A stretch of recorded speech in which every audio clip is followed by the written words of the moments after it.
Hello guys, happy Sunday. Welcome back to my channel. Welcome back to our home.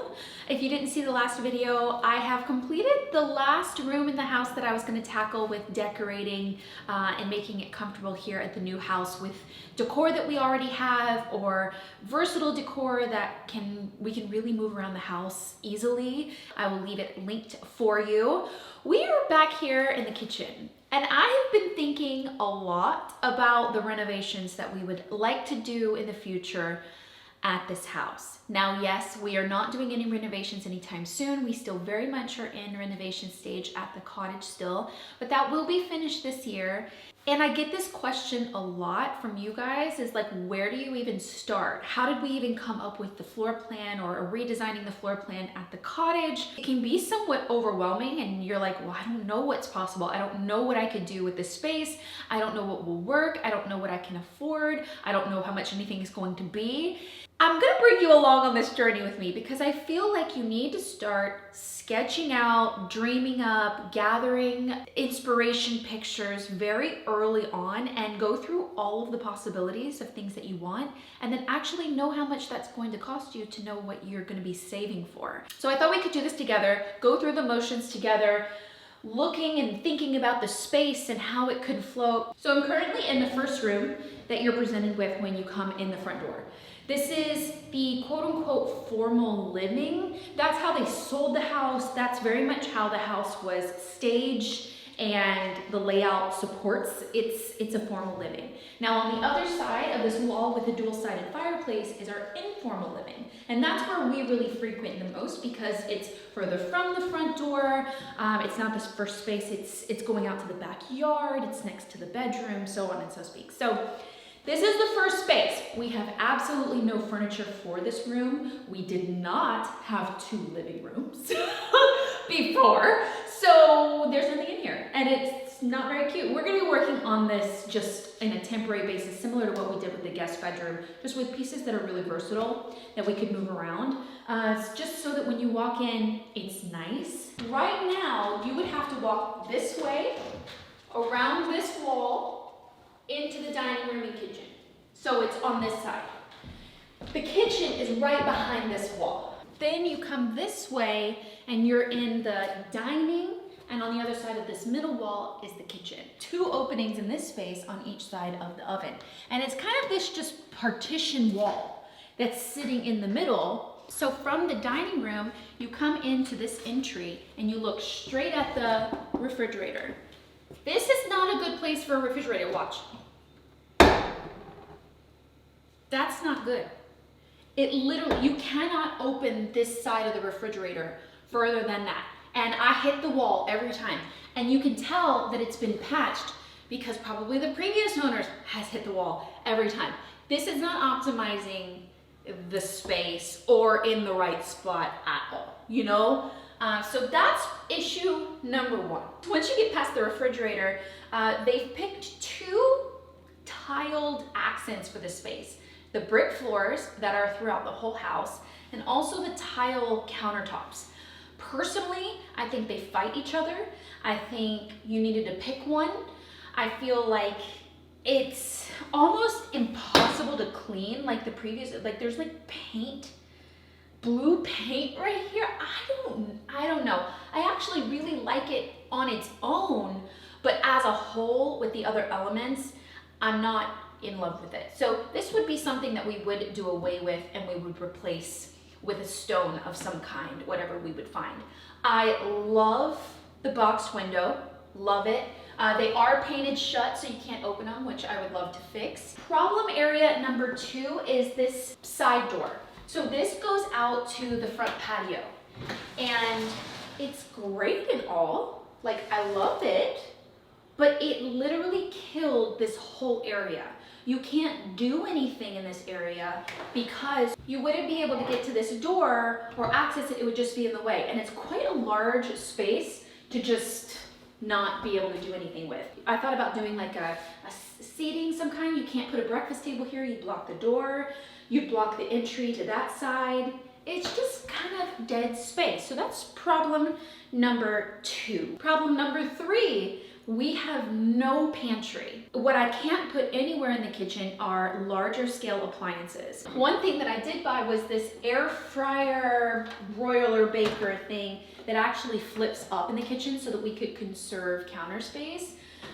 Because we just didn't have a place for larger scale appliances. So my crock pot, my blender, my mixer, any kind of baking stuff, and this stays up here, all of those appliances are over the laundry room, like in the laundry room, that we don't have a place for them. Granted, we don't use them as often, so it's okay. Problem number 4 is there's not a lot of counter space in this kitchen. This much space here and right by the coffee machine. So right now we have 4 major things wrong with the kitchen. Going this way, so I mentioned you can go 2 ways to the dining room. I actually really like that there are 2 kind of roundabout ways to get to the dining area or some kind of seating area. And I'm gonna film all of the shots that you're seeing in wide lens so that you can really see the most of the space. It's going to make this space feel larger than it actually is. We just have the dining table that we brought from the apartment from the breakfast area because we didn't have any kind of formal dining before.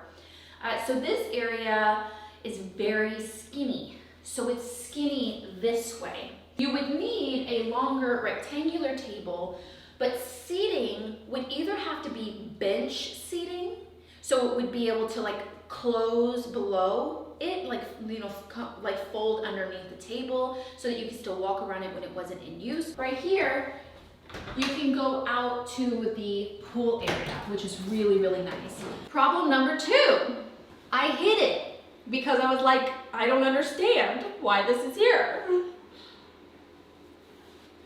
We have a breaker panel, breaker box in the middle of the wall. Why? Like, I have to take this picture down to access it. Now, I don't need to access this breaker because there's additional ones. This isn't like a sub breaker. It's like in between. We have all of these breakers outside as well at the main panel. So I don't know. So I covered it up. So overall, the kitchen and the dining room creates this whole section of the house. And I'd like to think of a way to make it all inclusive, which probably means we gotta take this wall down, but we could open the kitchen up, have an island, have more counter space, have bar seating and a breakfast area in here, if it will work, which we're gonna work on. Another idea that actually my mom dreamt about, what if you turned this front room into your dining area, your formal dining, and then added maybe some kind of access point here and like another opening to your kitchen. Imagine this space with the fireplace, the dual-sided fireplace. We have no use for 2 living rooms, like at all. And then imagine like a beautiful chandelier hanging in here, expose the beams. We would just have to make sure that, you know, we keep walkways clear and the entryway, you know, you could come straight in and the dining table could be off. Options here. So I want to sketch some things out. So we have a store, a local store that has several locations called Blick Art Supplies. They have basically a whole section for interior design, architecture. So they have graph paper and little things that we can use to really make this like floor plan work. So many different graph papers. So I usually buy the 4x4. They also have 8x8, which is smaller. They have 10x10, which is even smaller. This works really good for me. So they have these house templates. So they have this one for fixtures like toilets and drain things and all of the codes that you need for like electrical and plugs.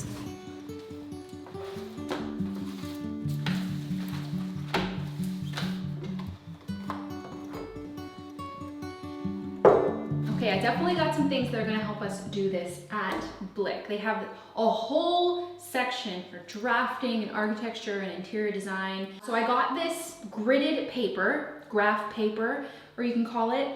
This is a 4x4. It means basically there are 4 squares by 4 squares within each larger square. The reason I use graph paper is one, it helps me to actually make everything like really straight, but also it helps me do it to scale. And doing things to scale just means that it's actually a measurement that can be multiplied to equal the actual space in the room. So how I do it is I use each square, each little square is 1 foot square. So if I need 4 foot wide, I'm gonna do 4 squares. If I need 8 foot wide, I'm gonna do 8 squares. Okay, so the very first thing I do is grab a plain white sheet of paper, a pencil, and a tape measure. I also have an eraser, just in case. The first thing I have to do is measure everything because you've got to know what you're working with.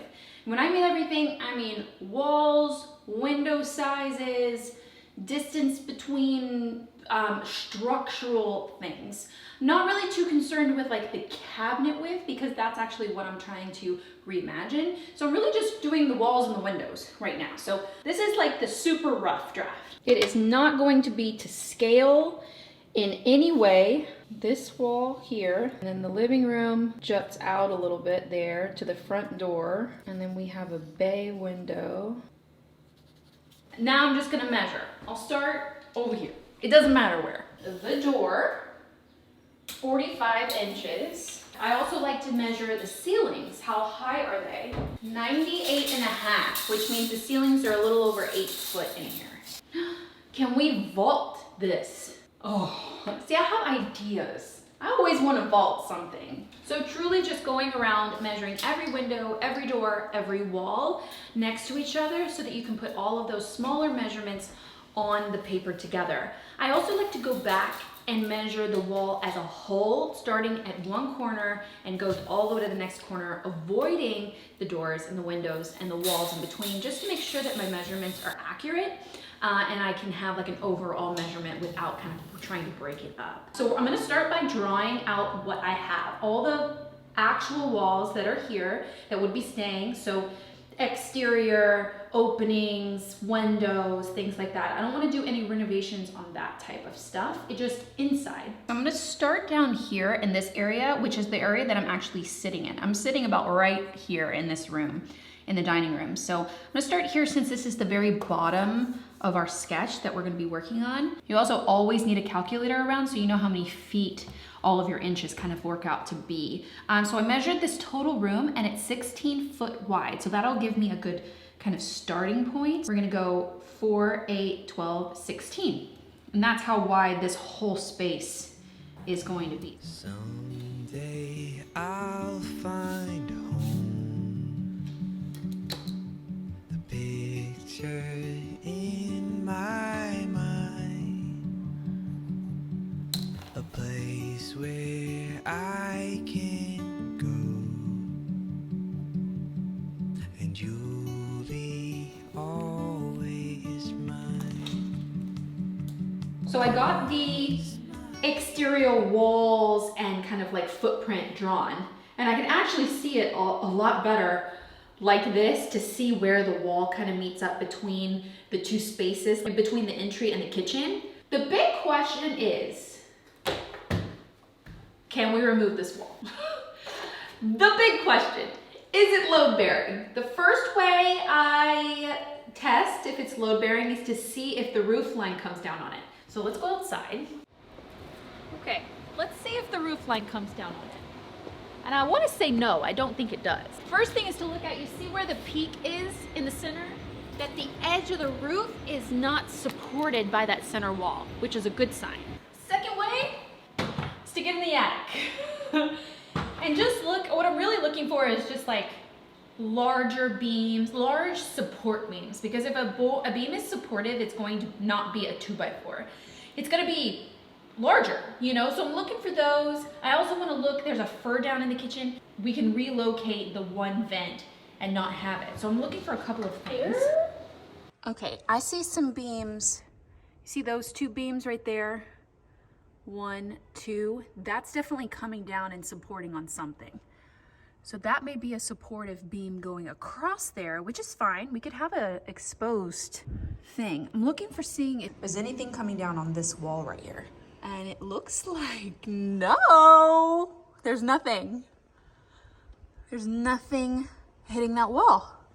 Not even right here. Look, there's nothing. There's nothing. Okay, so this is not a structural wall, which is a great sign.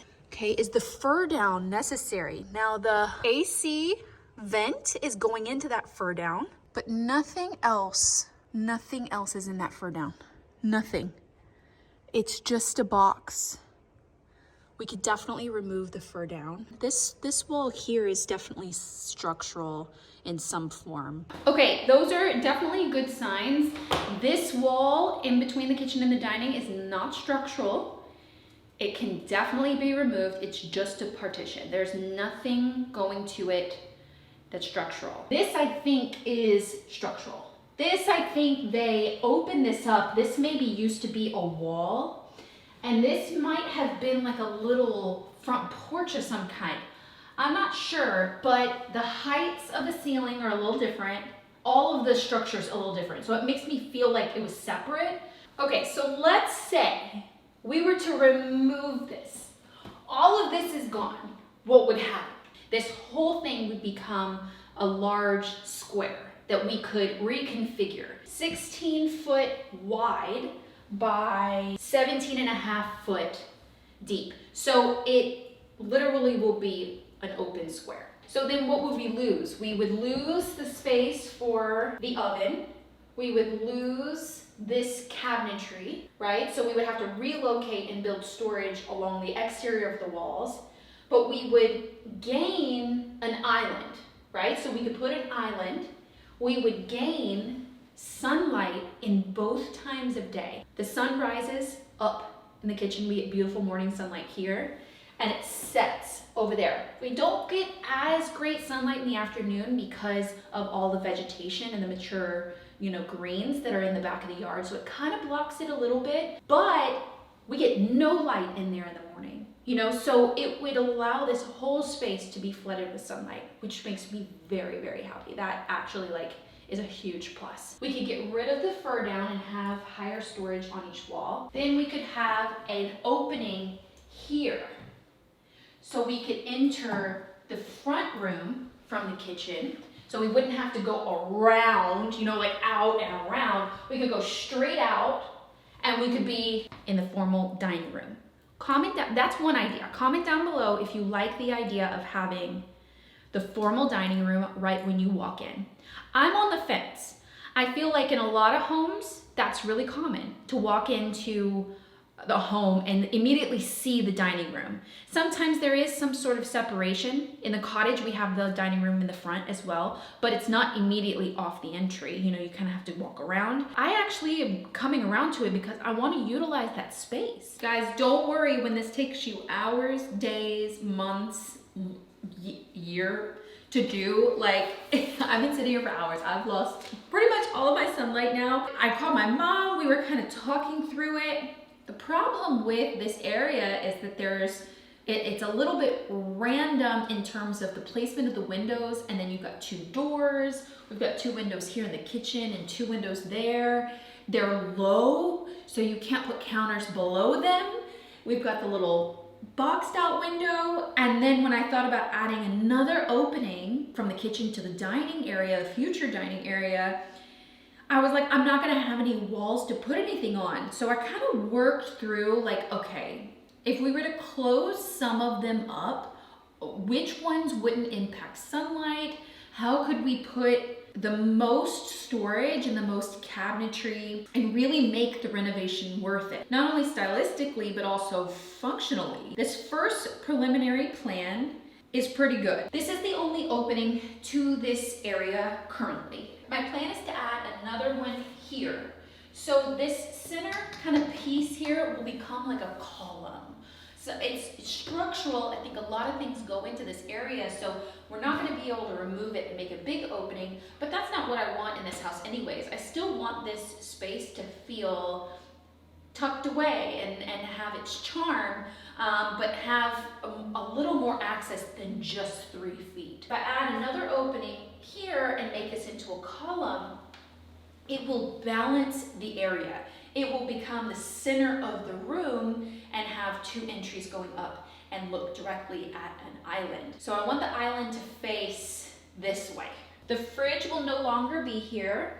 We'd keep all of this beauty. I love this boxed window, but the sink would relocate to the island, similar to we have in the cottage. So this is just like a first plan. It would be from the door, just off the door, it would be counter space, all storage underneath, counter space all the way and wrap around to the new entry that we just made. So it would really optimize all of this, and the refrigerator would go away, but obviously we'd have the pretty window and we can do something really beautiful here. We've got the door I want to keep. This window is so close to the door that we don't need to remove it because we can't put anything here anyways because the door opens next to it, right? So we can totally keep it. But by removing this window, and obviously all of this center portion, because this is where we're going to put the island, by removing this window, we're able to build out this wall, right? Because if we leave it, it's just a window and it's too low. Look how low it is. It's much lower than the cabinetry. I can't put cabinets below it.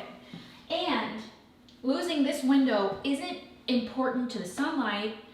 I just look at a wall with green on it. It doesn't impact the flow, and it actually makes it a little more sense. So this is just option one, removing that window. Then by that window being gone, we've got all this built out, lower cabinets and upper cabinets. The refrigerator can go on the back wall. The oven could go back here. Additionally, if we remove this door, let's say this door wasn't here, we could continue the cabinetry and kind of curve it right here, and it could stop here. Then this is all cabinets. This has uppers. Now, I don't want to lose a door. If anything, I wanted to add more doors. But this door is off to the side, and when you walk out, you look at the pool equipment. So it's not the best angle for the door. Instead, what if we turned these two windows into beautiful kind of French style bifold doors? And we get about 90 inches, that's 7.5 feet of open. And you look directly at the pool this way. Don't lose the access to the back. If anything, we add more access. We don't lose the access to the front porch, keeping it there. We are not losing any sunlight by removing that window because it's on the side of the house that doesn't get any sunlight. And we're not really losing anything here either because we've got all this sunlight coming in, and it makes the room feel more balanced. The island would be in the center. We'd have bar stools. And then here is about a 4x3 area that I'm thinking we could turn into the pantry. So it's wider this way. So maybe, I don't know if it's weird if we could do it like here. It wouldn't hurt the door, I don't think. That's what we have to make sure of. But we could have a door go like this. We could have shelves and things in it. It's not a walk-in pantry, but it's a pantry. So this first attempt at a design, we have optimized the storage. We've added a pantry, so that's more storage as well. We've relocated the fridge so that it actually has a proper place to open. We have optimized the sunlight by joining both rooms, so it'll get morning and afternoon light, and it'll just be flooded with beautiful light. We've kept the access to the outside. We've opened up the wall to the dining room so that food can easily go in and out. Now, what we didn't add is any kind of breakfast nook area, but we did add seating at the bar. It ain't bad. And then put in the formal dining now, we could put a beautiful chandelier. We could have the fire on in the holidays. Really, really, really stunning. So this was the first attempt. Now, I'm probably gonna draw this 50 million more times and think about different ideas. I also didn't know where I could put the island, so I cut out, my mom said, just cut you out a piece of paper. So I cut out a 4x8 piece of paper, and then I kind of just put it down. I'm like, okay, does it go this way? So the entryways are here and the island sits there. Does it go this way and you look outside, but this way doesn't work because you don't have enough space to walk around the island on each side here because the kitchen is actually wider this way. Something that I did think about too is the access underneath the house and how, if this was gonna be expensive and they were gonna have to go into a concrete slab or vice versa. And because our house kind of sits on a hill that goes up, this front part of the house where the kitchen is, it actually has a crawl space under it, which I think will help us majorly in any kind of expense that it would cost, because it will be easy to relocate the sink and relocate the oven. So all the pipes and things, we would still have to pay to have them relocated, but at least it will be accessible, because if they had to like chisel or drill into concrete and try and remove that, that would be a much bigger project than we really want. I hope you guys enjoyed this video. This was a little different than I've done before. I don't remember if I did this for the cottage quite in this detail, but being through the process with the cottage and understanding more about what was load bearing or what the possibilities might be, I'm better prepared to move into a renovation of any kind at this house because of just the knowledge that I've gained, but also I still need a professional to look at anything, and we will be hiring more contractors to do this work when we get there. Ask a contractor how much something like this would cost and bid on it.